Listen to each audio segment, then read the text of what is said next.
The weather show. Let's talk to Reed Timmer. We got to get an update for the folks down south. Reed, tell us what you see. Where are you? Hey, right now we are in Bradley, Oklahoma, looking south, tornado warning south. We can see the north side of it right now. The Moore tornado was a devastating tornado that claimed the lives of 24 and caused over $2 billion in damages, and has scarred the people who were affected and lost loved ones during this powerful force of nature. Situation, developing tornado. There you go. You see it? There you see it. Now it's on the ground. That's on the ground. Got a tornado. Tornado on the ground. There's a tornado. All right, we've got this tornado to get. The tornado touched down around 3 p.m. CDT on Newcastle and gradually gained intensity and the attentions of many storm chasers. The river momentarily, Chris. Let me know when you see that happen. Okay, this is going to. It first caused EF1 damage to a home and some trees before rapidly intensifying and striking a semi-rural subdivision on the north side of Northwest 32, where several homes were destroyed, 2 of which were leveled at EF4 intensity. By 3:01 p.m. CDT, the National Weather Service issued a second, more strongly worded warning for the area. In a severe weather statement updating the existence in a tornado warning, the Norman Forecast Office declared a tornado emergency for southern Oklahoma City and more, as various storm spotters confirmed that the large, violent tornado was approaching the area.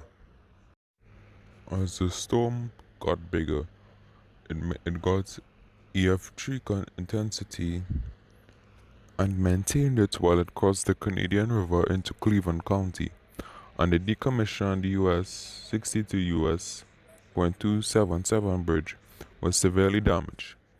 The bridge had to be demolished after a tornado ripped it apart of its mount and tossed it across Interstate 44. The tornado then continued directly southward of Oklahoma City and more. At that point, it began to grow rapidly in width, and a second brief area of EF4 damage was noted near South May Avenue, where several homes were leveled, and one was swept clean from its foundation. This home was determined to have been nailed rather than bolted to its foundation.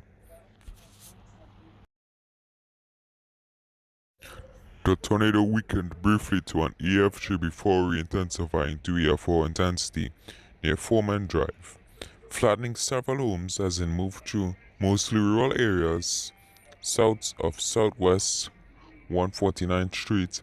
As the tornado struck an oil production site, 4 oil tanks were blown away, one of which was never found. The others were thrown considerable distances. One was found 2 miles away. The tornado continued east, heavily securing an open grassy field before slamming into Briarwood Elementary School, which was completely destroyed. The NWS National Weather Service originally rated this damage at an EF5, but further evaluation and the 2020 and a 2014 study published by the American Meteorological Society revealed evidence of poor construction at the school, and the rating was downgraded to an EF4. Remarkably, no fatalities occurred at the school. The Moore tornado reached a peak intensity of an EF5 with winds estimated at 200 to 210 miles per hour. It died off at around 3:35 p.m. CDT and lasted 39 minutes and did extensive damage worth over $2 billion, claimed the lives of 24 people. Here's a look of some of this destruction dealt by this powerhouse tornado.